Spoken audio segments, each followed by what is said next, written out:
We've saved a seat just for you. There's always room at the table. It's Coffee with the Pastor with your host, Andy McDaniel.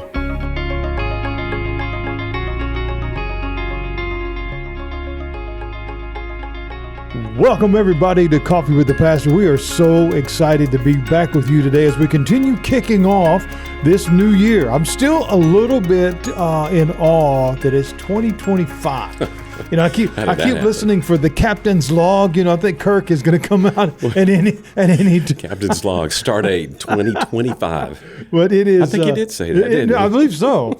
But it is an absolute joy and an honor to have you share a portion of your day with us, friends. And thank you for joining us. I am your host, Pastor Andy McDaniel. We come together each and every Monday, as many of you have followed and listened to our program now for a little over a year, as we talk about life. We talk about the goods, the bads, and the uglies because they're real. They're real. And so I have the privilege of serving here in our local community in Fayetteville, North Carolina, to the wonderful people over at West Fayetteville Baptist Church. We meet each and every Sunday morning, starting at 9:15, then again at 10:30, Wednesday evenings at 6:30. Love to have you join us if you are nearby, or maybe just passing through and need a little spiritual tune-up. Every now and then we need that. I look forward to meeting you very, very soon. All the details for what we do are located at wfaybc.net. So now we are excited to be kicking off the show. As I was just sharing with our guest today, 1 year ago, as this broadcast will hit the airwaves, 1 year ago we had this same guest with us, my good friend, Pastor Steve Kirk from Green Springs. How you doing, brother? Good. I'm doing well, thank you. Great to have you. Hopefully we got more to say than we did a year ago. Man, it was a great time then. I'm sure it was. I have no doubt. I have no doubt. We'll have to look that up in the archive and see what we talked about. But how you been? How's it going? How's 25 treating you so far? But been really well. I mean, I just fought a flu bug like everybody else, but I think it's been great so far. I can't believe it's already this far into the year. But things are going right. Yeah, really well, that's really good. Yeah, January, man, halfway over or more. Yeah. Well, you know, I'm going to refrain from talking about the University of Georgia, although this time of year has been a big time of year for us Bulldog fans. Yeah. So I'll just leave it at that. Yeah. Because didn't quite make it, though. Yeah. So I really don't know what to do with myself. There you go. I'm thinking I might take up lacrosse or something. There you go. That might be the good thing to do. That might be the good thing to do. No, I think a lot of us who are sports fans, regardless of who you're following team and your favorites are, they may or may not have made it this far in the season. So I know, I love to follow it. It's so much fun to watch. And watch these Ohio State guys pray on the it's just great. Like they did. It's just great. I love seeing that. It's an exciting time to watch all this different stuff. So, well, Pastor, kind of in that light, we know that a lot of stuff going on right now in the world. Oh, my goodness. I mean, we could go on and on and on, and we talk about weather things, fire, corruption, politics, wars, violence, health stuff, and pretty much the list is endless in that. I mean, we know really that. Is. But in the midst of all of that, people get discouraged. People really do. But even worse, I think, than discouragement is people become hopeless. And we realize that if we lose our hope that there is any possibility that something's going to be better, that rarely ever ends well. But what I want to talk about today is what that looks like. How do we deal with all this chaos, but at the same time not blame God? How do we get there? Yeah. You know what? It's interesting, and I love the topics you pick. It's cool because they're real topics that real people are dealing with, and at the same time, you have a true pastor's heart and want to help people through this because we do want to see people make it through their challenges and struggles. When you frame that question and say the blame word, and I think a lot of times when blame God, when those two things come together, usually. It's not because somebody's wanting to have a theological conversation. No.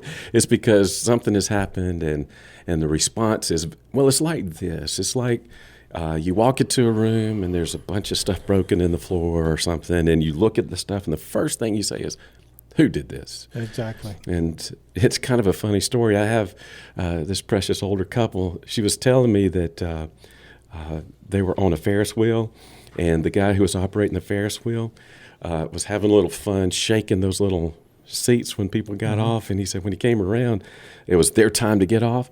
And so he thought he would be cute, and he shook the seat or something, and she fell down. Oh. And she said, "Wow, Ira just stepped right over me and went right after that guy." And I thought, see, there's a picture of it.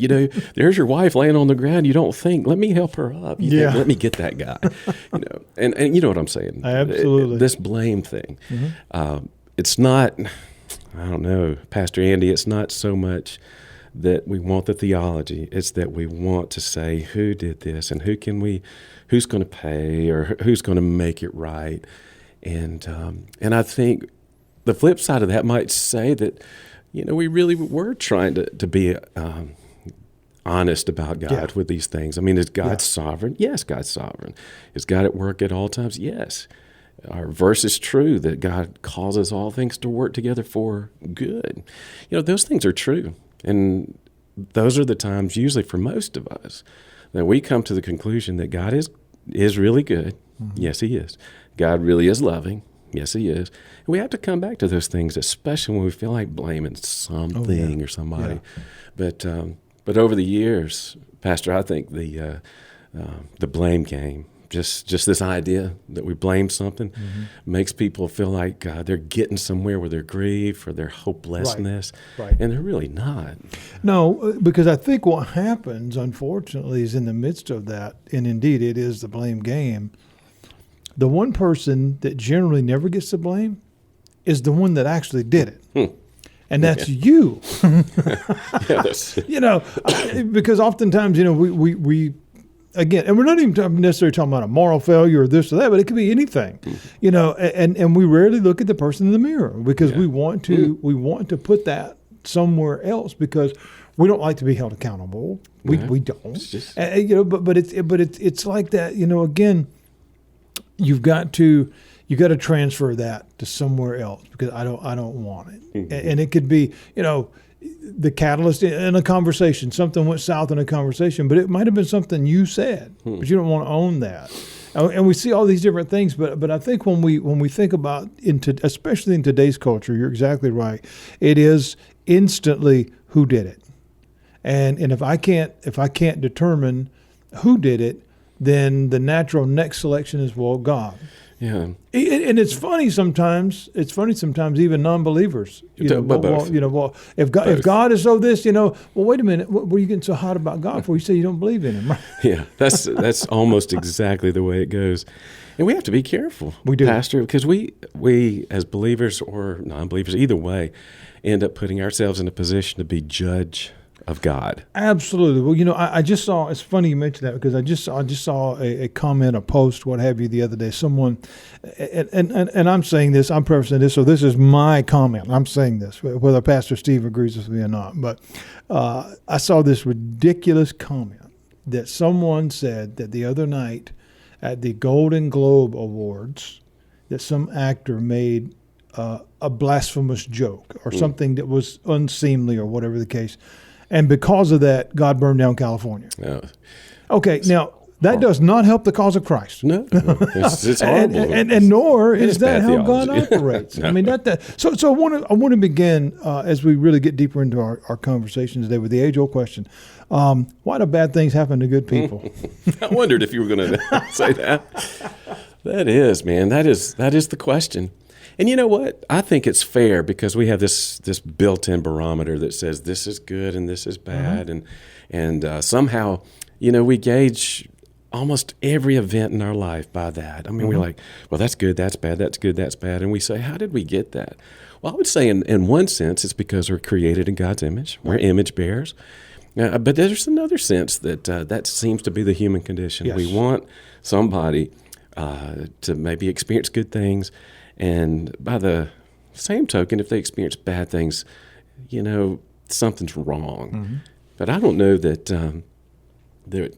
anybody's theology was built on saying that good things are, what God has for us all the time. Although He does do good things, always. And He's always after our good and His glory.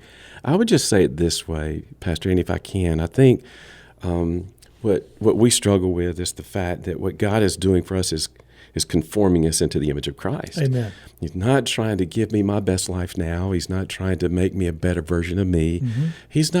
He's created me new in Christ Jesus for good works that Absolutely. glorify Him. And when the world sees the good works that glorify God. So it's really about me recognizing that the stuff that I'm going through, the challenges I'm facing, or the challenges that what seems like a wonderful person's going through. Mm-hmm. They're not necessarily judgment, or Right. they're not necessarily going to happen because of some action that somebody did. But it's in this amazing economy that God is causing things to work together for good, and He is working things together for salvation, redemption, and He's conforming us to the image of Christ. That's right. And that's a very different paradigm. It really is. Because really I don't is. know that we really think that way. We think bad things happen. I think we're conditioned almost from a young age. It's almost like, and I don't know if you're familiar with Paul Young. Paul Young wrote The Shack and some of the great works. And he's got this one book that he wrote, which I actually really love because it's so powerful. It's called The 5 Things That The 5 Lies We Believe About God. Mm. And one of them is that God is not good, or that we're only conditioned for good things. It's a whole compilation of things about, but it is a conditioning of almost like, and one of the references he uses is almost like the line from the Christmas song, "You better watch out. No. You better not do this. You better Yeah, not do look that." at that. And he said sometimes we place God in that category that I can only receive the Lord's blessing, if I'm this, they're good, and but we define that by only action. We define that by only almost to trying to obtain a perfection to please. But if we understand we're the children of God, God loves us. We look at our kids. We don't always love what they do, but we always love them. Absolutely. And so we get the thing is, good and bad is oftentimes defined by our Western culture definitions. Even Jesus said, "Why do you call me good?" It wasn't that He was not good. He wanted to, what are you defining good as? Because we see the lines of good and bad, wrong and right, or whatever the case. But what does it mean? And when we understand that, then we realize you're right. Oftentimes the things that happen in life are not judgmental. They're not God being mean. There are consequences. That's absolutely true. If you dive into the pool that says no diving, and you break your neck, that's a tragedy. But you were told, don't do that. But I'm not going to listen to that. There's a lot of things that God has made clear. Don't do that. But we go do it anyhow. Well, it didn't work out. Well, you were already told it wasn't going to work out. When we look at Matthew chapter 5, it says, "But I tell you, love your enemies and pray for those who prosecute you, so that you may be children of your Father in heaven." So he's saying you be the opposite of what you think you're supposed to be. Hate your enemy. No, he said, love your enemy. Does that mean like what they do? No, that means see their soul. That's what he sees, because if they change, then they no longer are your enemy, but they're not hurting anybody else either. When we think about praying for those in government, sometimes that's difficult to do, political variations or whatever. But then think about it this way. We pray for those people while we may adamantly disagree with what they do and abhor the policies they do. But think about this, Pastor. What if the president, or what if the king of some country, or the president of some European place, if truly radically got saved? What change would that bring to the world? And so we think here, he says, "For He causes His sun to rise on evil and good, and He sends rain on the righteous and the unrighteous." We all know that, right? And so the part of the things that we try to create is we want to create this utopia, this perfect place, but that's not going to happen because lessons aren't learned in that. That doesn't come until later. That's eternity. And you know what? What was it? Job? I think everybody's heard of Job. Job and his challenges. I was thinking when you said that, in the very first part of Job, in 1, He said, naked I came from my mother's womb, and naked I will depart. The Lord gave, and the Lord has taken away. May the name of the Lord be praised. He said that in spite of all these amazing things. But then 22, you know what it says, Pastor Andy? In all of this, Job did not sin by charging God with wrongdoing. I know. I love that. It's in the midst of all the difficulties. It's all the challenge in all the ways that we're trying to figure out how to process it. I mean, Job's still, there's not a whole lot that Job didn't experience, is there? No, he really did. But he never seemed to say this is God's fault. No, because he was trying. I don't know. Obviously we don't have every word that he uttered, and we don't know what the deepest thoughts. But at the end of the day, he just kind of concluded that life happens. You know, it really does. We won't quote the Forrest Gump line, but it does happen. It really does. And so sometimes I think when we can embrace the fact, and this is difficult, but tragedy and difficulties are part of living in a fallen world. Absolutely. It came. It was proclaimed from then, from the dust you will work and from the sweat of your brow. And, it was given to you and you kind of blew it. Okay. I'm not telling you can't ever have it, but you're going to work for it. Mm-hmm. Because then you learn to appreciate things. The understanding of the heart of the Father is again, we want to provide and give and do for our children, but there are times when they become older and more accountable and different stuff like that. It's not earning it as much as it is showing that you're participating in the walk and you're learning lessons. Because if you don't learn a lesson, you never grow. Yeah. Ever. And he does want us to grow, without a doubt. That is the process of sanctification, or progressive sanctification. I'm not what I was. I'm not what I'm going to be, but, I'm better. And I've noticed this, too. Some of the things we wish would just stop in our lives, that pain or that difficulty will just stop. We don't necessarily want to be better. We just want the pain to stop.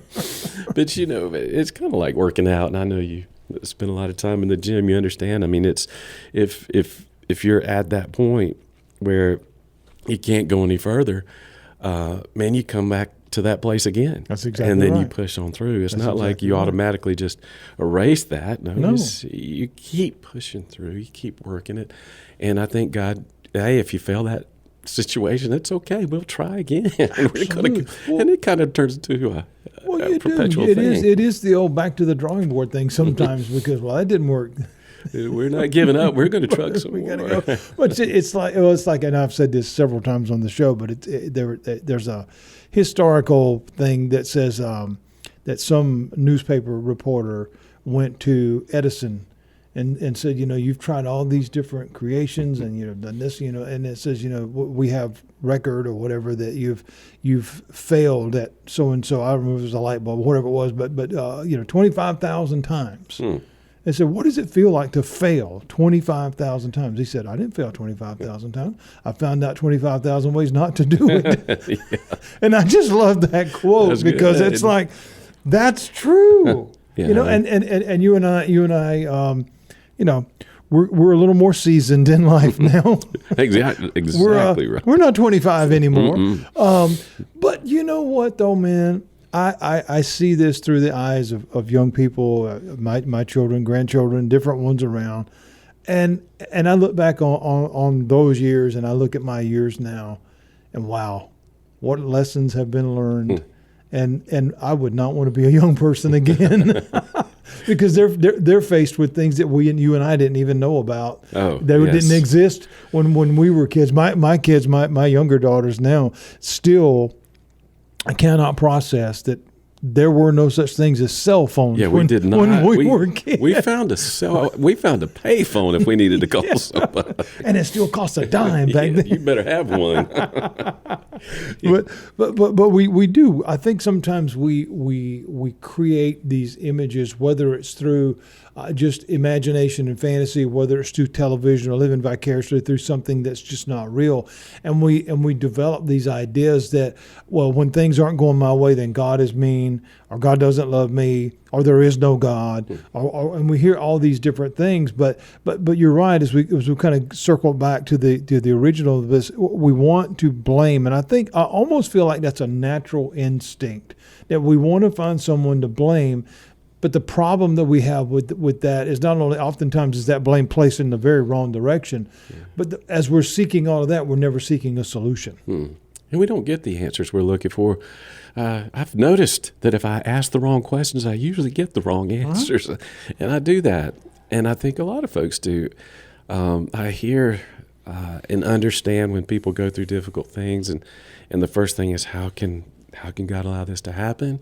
We're all heartbroken over the things we saw and are still seeing, Western North Carolina or over in California, and certainly all over the world. It really is. It's just right now it's in our face, and we're challenged to think, man, we really, this is happening to us. Yeah, it's real. And it's kind of shocking to a lot of people that the depth of these things really, it really can happen, and it can happen to you. Absolutely. And that's what's going on in a lot of ways. And yet God is not taken by surprise, and God is not confused, and God is still working things together for good, and God's still being good and loving, and God's still working redemption. Absolutely. and in his loving patience, and we're going to take our first break,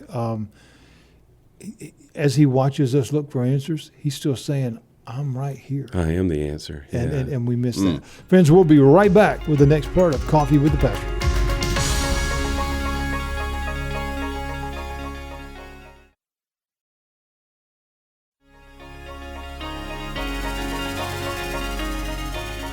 Welcome back, everybody, to Coffee with the Pastor. I'm here with my good buddy, Pastor Steve Kirk. We're having a great conversation about difficulties and the ease that we find in culture and society to instantly want to blame someone, and sadly, more often than not, oftentimes God gets that blame.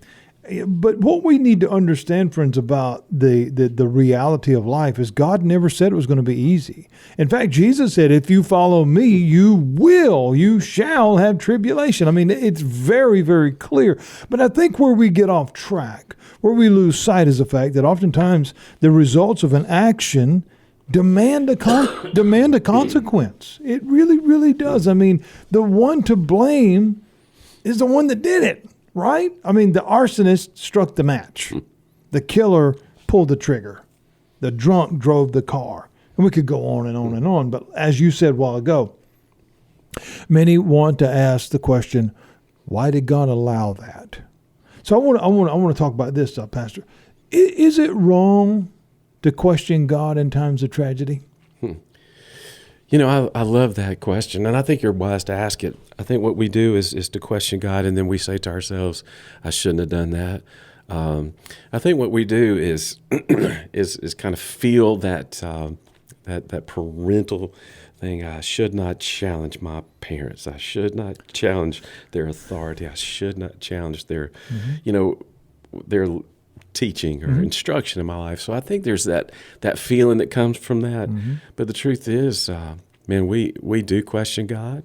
I think there's times where we say, God, why does this happen to me? I think I remember one of my teachers in school saying they had a child pass away. He said, why me? Why me, God? And he said, it's almost God said right back to me, why not you? Why not you? Yeah.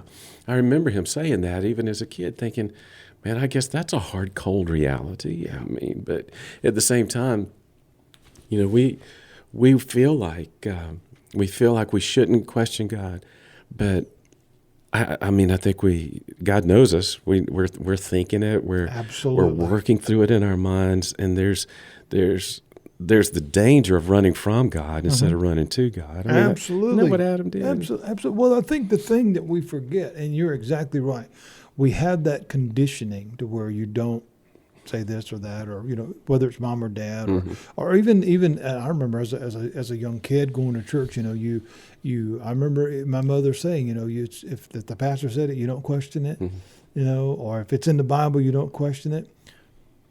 but God can handle our questions. Yeah, he can. He You sure know? does. And it's not about being disrespectful or blasphemous or anything like that, but God knows the human heart. And the only way we learn is we ask. I mean, I challenge my children with that with school. You know, I didn't get this. Did you ask the teacher? No, but they're the ones teaching. You know, I have people as a pastor come up to me all the time. What does that mean? What does this word mean? What? I try to have an answer. If I don't, I'll find out, because I don't want to ever come across as that I'm some know-it-all, because I don't know everything. If I need to know everything, I'll call you, right? Yeah, I'll call Dan. but when we think about in a tragedy, what is at the forefront of that? Emotion. Emotion drives questions, and it is the why me. I love that. I love that illustration you gave, because I have heard that too over the years. Well, why not you? You know, you're not exempt from anything. Again, we go back to that rains on the righteous and the unrighteous. It does. I mean, and just because it's raining today, and everybody outside my window is wicked, if I walk out in that rain, guess what? I'm going to get wet too. I mean, you know. So, but I turn to Psalm 13. David writes, "How long, Lord?" He's questioning God. He said, "How long will you forget me forever?" There's doubt in those words. There's questions in those words. He says, "How long will you hide your face from me? I don't even think you're with me anymore. I don't even think that you're close by anymore, because have you forgotten me? Have you forsaken me?" But God said he never would. Oftentimes I tell people, when you feel like God's not close, who moved? You or him? David says, "How long will I store up my anxious concerns within me?" How long have I got to deal with this feeling? How long am I struggling with this? He said, "I've got agony in my mind every day. How long will my enemy dominate me?" How many people do we know today fighting that very scenario? Yeah, so many. And I want to, reach out and hug them. I want to encourage people. I want to say, this is a tough place for you to be. And I think pastors do have that privilege to meet people in some of those crossroads and say, man, I want to be the expression of Christ. I want to be the hands and the feet of Christ. I want to help you through this. I'm sorry you're going through this. I mean, we say that to our kids. I mean, I'm sorry you're going through this. It's not going to stop. I mean, but it can be very evangelistic, I guess you might say. But I think at the same time, when somebody is struggling with those questions, they're at a very special place. I've heard people say, you know what, it's not that God put that on me, it's that God trusted me with that. It's not that God's trying to cause pain in my life, it's that God trusts me with that pain in my life. That there's stuff that's going on that he knows has got to go, and there's stuff that needs to happen. And so he's doing that surgical work. And my best friend's a doctor. He tells me, he's like, when I got out of medical school and started my residency, I realized medicine is rough. Yeah. You're doing stuff to people, and you're cutting away cancers, or you're cutting up this, or sometimes it's an amputation, sometimes it's a major surgery. But if you're trusting the surgeon, who is God, you're trusting, like Jeremiah, where he went down to the potter's house, and the potter had taken the thing off the wheel, and the clay was going to be remade the way the master saw fit. Sometimes we find ourselves in the potter's house, and he's reworking us, and we getting smashed and crushed and put back together. And sometimes he's doing some surgical work, and we find ourselves in a place where we've got to receive that kind of surgical work that only God can do. With a master's hand. Absolutely. Well, I think that's, again, we in the midst of the pain or the confusion or the chaos or the hurt or whatever, we lose that fact. And I love what you said, that sometimes we're given the ability to go through that. Sometimes we're the ones picked to go through that because we're going to be the example. And you mentioned Job earlier. If you read through and understand how that came to be, God said to the devil himself, he said, "Have you tried my guy?" Yeah, he did. Now, did Job later on make it to heaven and say, "Thank you, I appreciate that." I like the Andy McDaniel translation. Have you tried my guy? Yeah, it's because that's what he was saying. He was like, because it says that the devil came to him and said, "I've been going to and fro the earth, back and forth, and I'm looking for this." And he said, "Well, have you tried my guy? Have you tried my servant Job?" Well, one might read that and like, well, geez, God gave him up. No, he knew Job could handle it. Was it going to be easy? Absolutely not. Miserable. But look at this now. We're 10,000 years or whatever it is since then, and we're still talking about it. We're still talking about it. We have sayings, quotes, the patience of Job. We have all this stuff. Everybody knows Job. And everybody, believers and non-believers, know that story because it's like, some they take it, oh, God's so mean. But look at what came out of that. Not only did he survive it, his life lessons are still teaching us now. And he came out better than ever and had more than ever. And we're not talking about that in the prosperity line. So we're not asking you to send us $1,000 and God's going to buy you a house. We're not talking about that. So now if you want to send it, then I'm just kidding. but when we think about, if you send it, I'll have the 1,000 you want. But hey, we're good. But when we're talking about, you mentioned people rather than drawing closer to God, now we find many turning away. Yeah. Obviously, we have this move, this deconstruction and all this stuff going on, people walking away and turning away. But how do we, I think in the midst of some of this, we've lost the importance of the relationship. Right. Because how can Thank we trust God when we don't know God? And we don't, obviously I don't want to stereotype. But many of our pulpits have grown silent on that. We've seen, we have I see a divide in a lot of our modern culture teaching more user friendly, seeker friendly type things. We only emphasize on one thing. In the older style, more traditional, probably the more judgmental side, everybody's wrong, everybody's going to hell. But there's a balance on both of those, and that is, do you know the heart of the Father? I'm with you, man. Because you need to hear about consequence. You need to hear about the love of God. But where does it stem from? And I think people are challenged in walking away, well, I don't believe anymore, or God's this or God's that. But you haven't met him. You don't know him. Yeah. Yeah, and when you have that anger towards somebody, it's probably an age-old coping mechanism in your life. I mean, you think, I'm going to turn away from God. It might be that's just your way. You just turn away from people. It's just kind of how your initial response to difficulty it is in your life, So you make me mad, I get you back. You make me mad, I shun you. You know how people respond to things. So you run from it, or they lash back out at you. So when you're trying to do that to God, and then you find out that he didn't go anywhere, I think you really have learned something.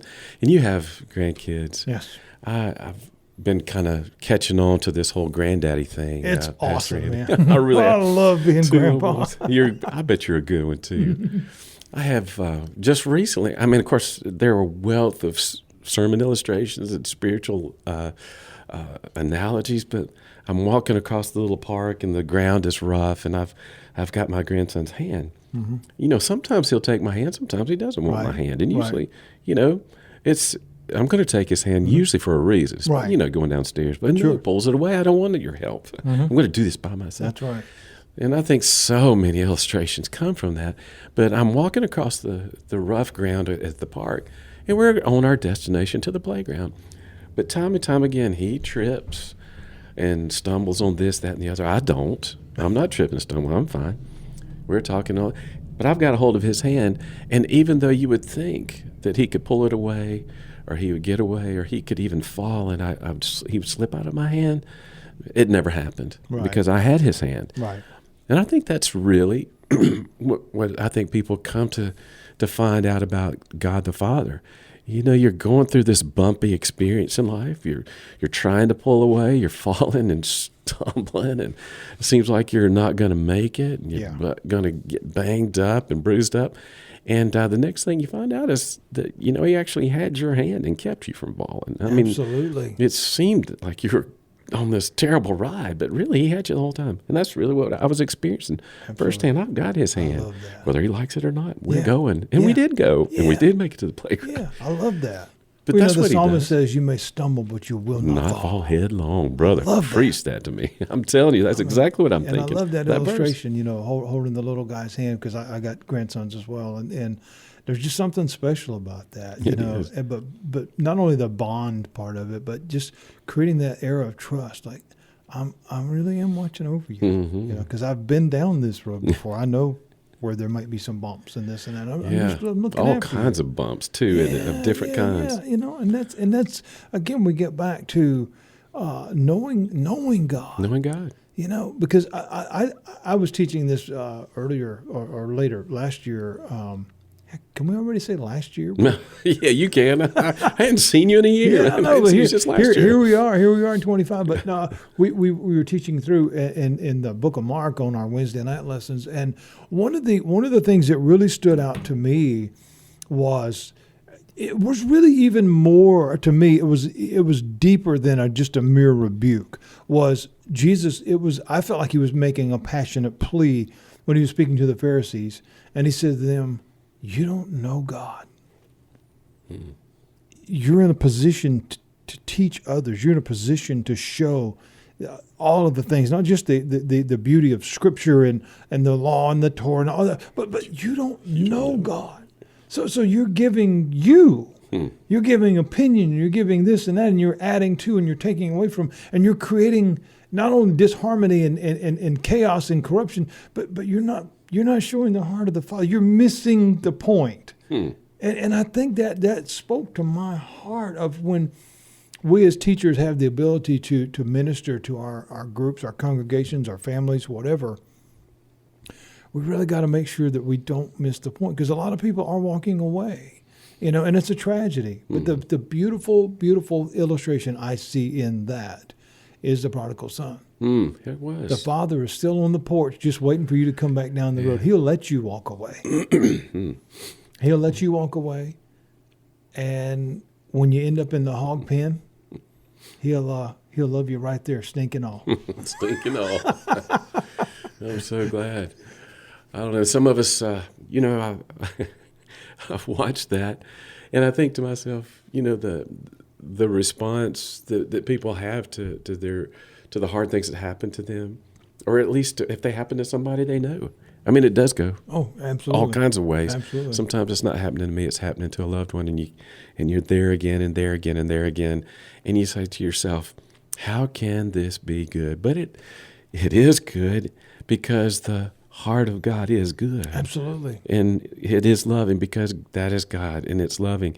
And if you can't grasp that, it's just because, man, we're nothing like him sometimes. Absolutely. We're not loving and we're not good. No. We can't really get there. No. But we trust instead. Yeah. I mean, it's not that we're going to grab it all today and get it all. It is, though, that we can trust today. Absolutely. Absolutely. No, it changes everything. It really does. is. Friends, we're going to take our next break. We'll be right back with the last part of Coffee with the Pastor.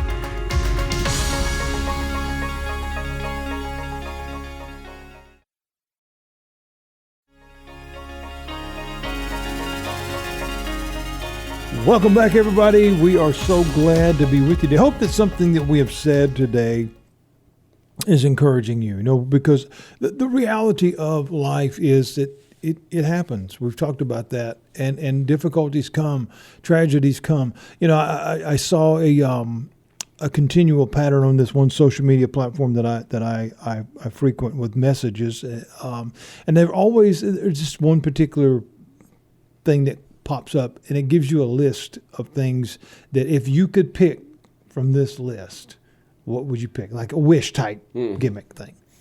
And every single time because it'll be a compilation of different things, from, great wealth to great fame, all these different things that do. But never fails that on these lists are if you could go back and fix one mistake, or if you could go back and fix 4 mistakes and this and that. And I've actually thought about, what does that look like? There are a lot of things that I think many of us, especially as we've gotten older, look back on and say, I wish I hadn't have done that. Oh, yeah. Okay. Or if being the pivotal word, that if I could go back, I would take that back, or I wouldn't have done that. Okay. We look at that from a regret standpoint. However, do we ever stop and realize, wow, no, it wasn't good, and no, I'm not proud of that or whatever, but because of that, look at where I'm at now. If I removed that, I might not be where I'm at right now because of that experience, good or bad. It might not be, because I the older I get, the more I know life is our greatest teacher. Yeah. By far. It sure is. And it really, Andre Crouch wrote the old song Through It All. I love the old gospel songs, and I love the last chorus, the last verse in that song. It said, "If I'd never had a problem, I wouldn't know He could solve them. I'd never know what faith in God could do." Amen. So if we'd never had those bumps, those hiccups, those goods, bads, and uglies on the way, we would have learned nothing. Nothing. And and missed out on all the things that happen when you do go through stuff. Well, it's like that. It's like that aha moment, or that. I equate it to school. All right, 12 years. When you went in the first grade, you didn't know nothing. I mean, whatever your mom and dad had shown you, and but you didn't know, how to divide 2 and 4, and you didn't know any of that stuff, right?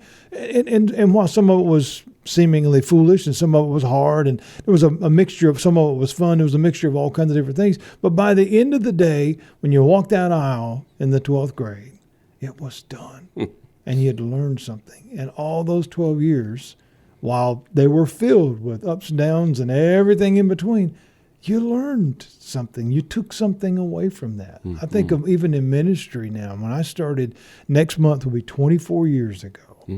And when I started, that guy and the guy now is 2 completely different people in every capacity, because you got to be willing to learn. Yeah. And ministry will make you or break you. Learning is a good thing. It is a good thing. Or growth is a good thing. It is. So Pastor, as we're wrapping things up, we just got a few more minutes. How do we comfort one another without blaming God? I want to give you 2 Corinthians chapter 1. Yeah. It says, "Blessed be God, the Father of our Lord Jesus Christ, the Father of mercies and the God of all comfort. He comforts us in our affliction so that we may be able to comfort those who are in affliction." Absolutely. So the lessons are there. They're for a reason. And you get to experience it, and then you get to share it with somebody. I mean, it's like saying, I kind of know where you've been, and I'm going to kind of help you through this. And that's a beautiful thing. Well, if we don't learn, community. We can't teach, right? Right. You really do get to say to somebody, I was kind of there when you go through something. When we look at Scripture, it says in the book of Hebrews that we don't have a high priest that, basically paraphrasing, that doesn't know. He does been there. know. Sure does, man. And he does know. Man, I'm glad you used that passage, because that's exactly what's going on. I mean, we can't bring anything to God and say, you don't understand what's going on, can we?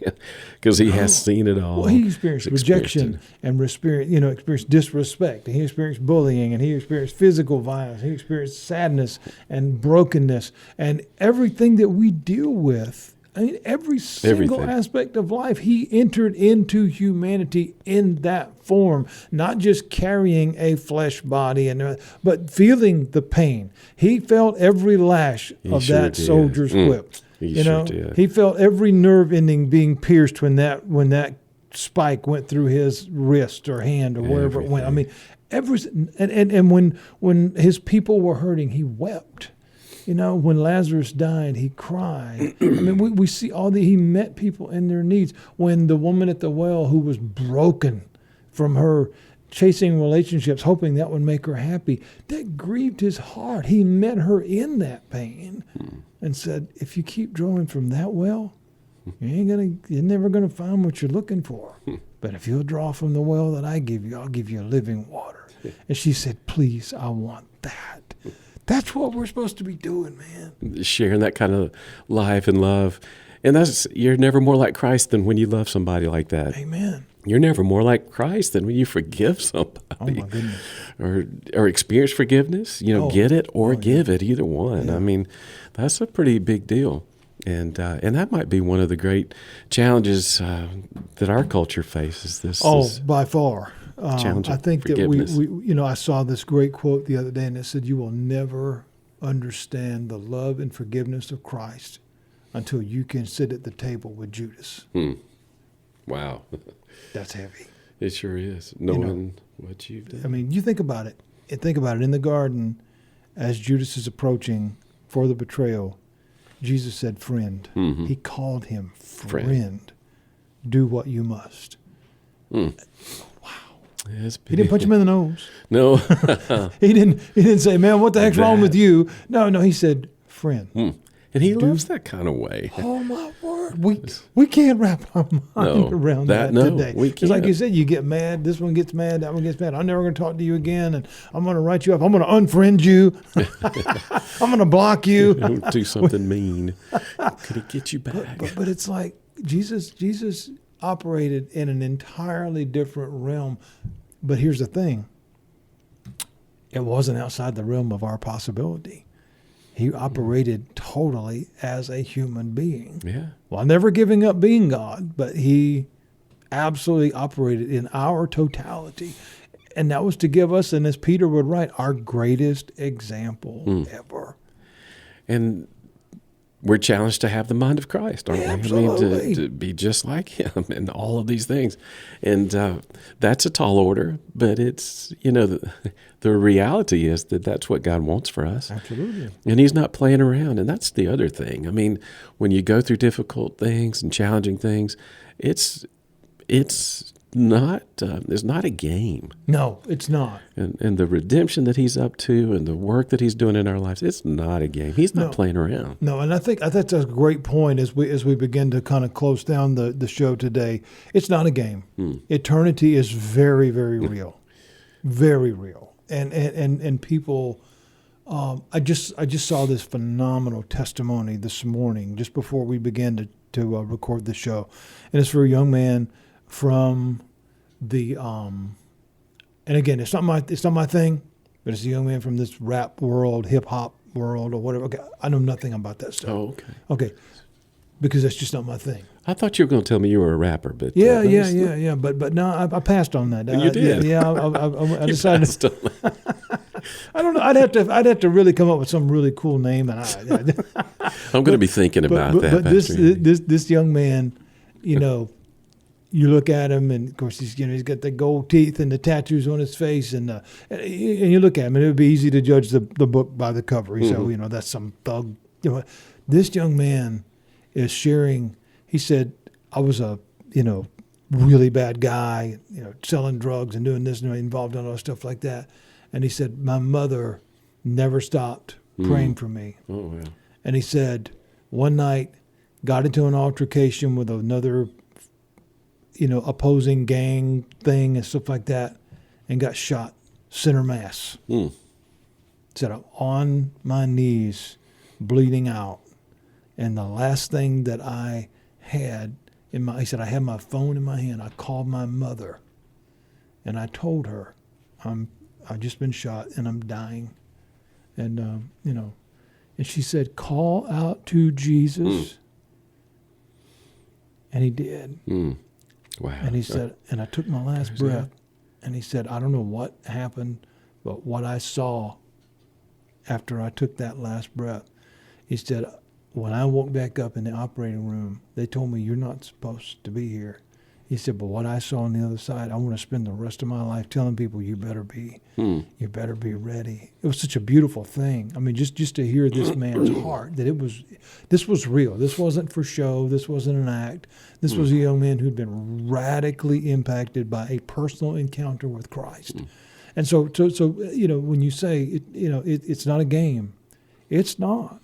And I mean, here, right here in our local community, I mean, there's been 4 or 5 relatively young people lost their life in just this year already. Here we are, only a couple of weeks in, already, and in very tragic ways. Yes. And for them, eternity has begun. Where that began or ended, I can't say. I don't know them. But for our listeners today, I think that's a great statement to end on. And this is real. It's not a game. Come to know Jesus. He's the answer.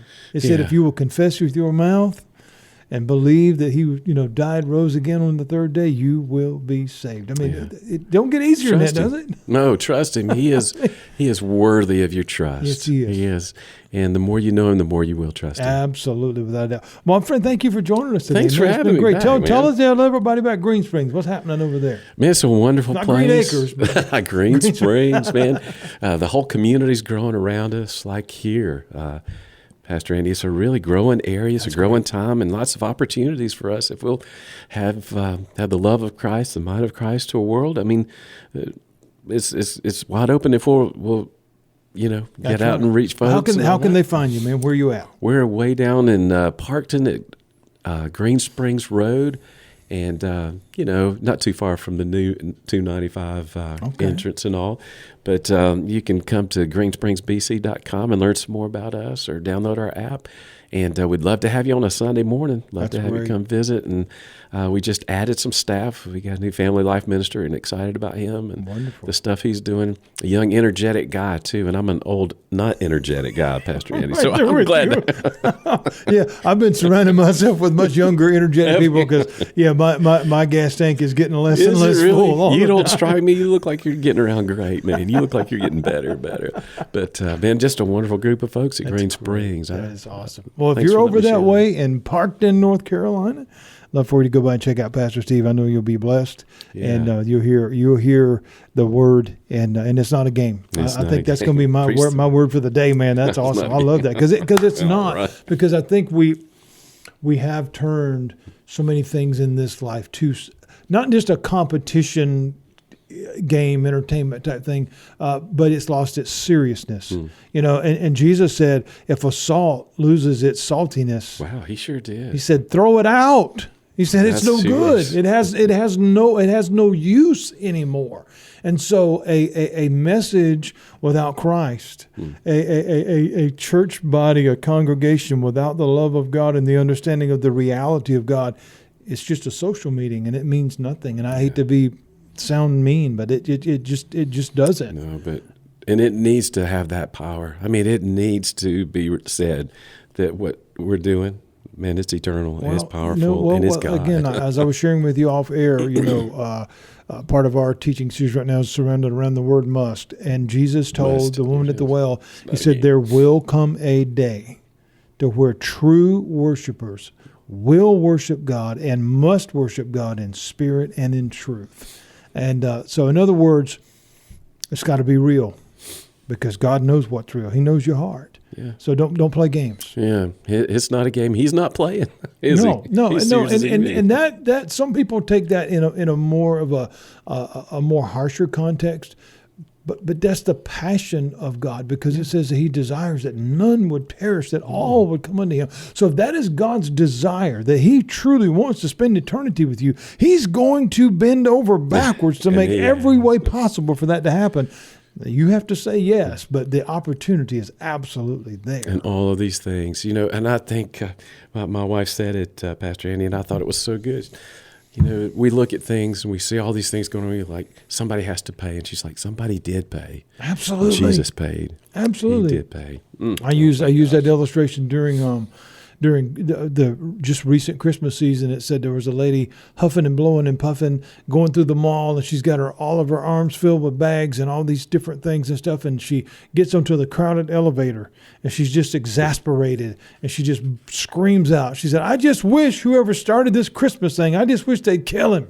Oh. And somebody from the back said they did. They did. Oh. And it's like, oh, man, when you begin to realize what God has done for us, man, it is just amazing. Well, friends, I want to thank you for joining us today. Yes. What a great conversation. Lord willing, we'll be back next week with another, hopefully, conversation that will encourage you. To all of our listeners, again, thank you. To our special guest, Pastor Steve, thank you. To all of our fellow pastors in the area, shine your light for everyone to see, guys. Amen. That is our goal for 25, is really, really be the light of Christ to all that you meet. Until next week, Lord willing, we'll join you again. I am your host, Pastor Andy. This is Coffee with the Pastor, where Jesus is good all the way to the last drop. You've been listening to Coffee with the Pastor with your host, Andy McDaniel. Connect and learn more when you visit the podcast page at Christian1057.com. And join us each week for Coffee with the Pastor on Christian 105.7.